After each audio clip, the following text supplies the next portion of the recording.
Alam mo ba na ang simpleng bawang na gamit natin sa pagluluto ay isa sa pinakamabisang natural na gamot?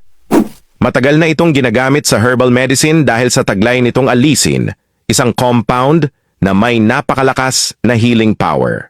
Narito ang 10 sakit na kayang tulungan ng bawang. Una, high blood pressure.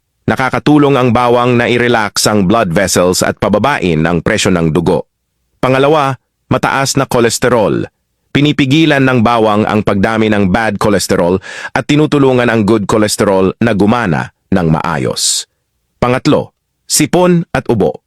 Dahil sa antibacterial at antiviral properties nito, mabilis nitong napapabuti ang immune system. Pang-apat, impeksyon sa katawan. Laban ito sa bacteria, fungi, at parasites kaya mainam sa mga may impeksyon sa balat o bituka. Panglima, diabetes. Nakakatulong ang bawang na i-regulate ang blood sugar levels at mapabuti ang insulin sensitivity. Pang-anim, arthritis at pananakit ng kasukasuan.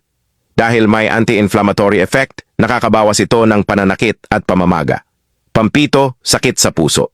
Pinoprotektahan ng bawang ang arteries at binabawasan ang risk ng heart disease. Pangwalo, toothache o sakit sa ngipin. Pwede itong ipahid direkta sa apektadong ngipin para mabawasan ang sakit at infection. Pangsiyam, pananakit ng tiyan o kabag. Nakakatulong ito sa digestion at pinapatay ang masasamang bakterya sa bituka. At pangsampu, cancer prevention. Ayon sa ilang pag-aaral, may kakayahan ang bawang na pigilan ang pagdami ng cancer cells. Para gamitin, durugin o nguyain ang isang pirasong hilaw na bawang tuwing umaga o ihalo sa mainit na tubig at inumin. Pero tandaan, huwag sosobra sa dami at laging kumonsulta muna sa doktor lalo na kung umiinom ng maintenance na gamot. Follow for more.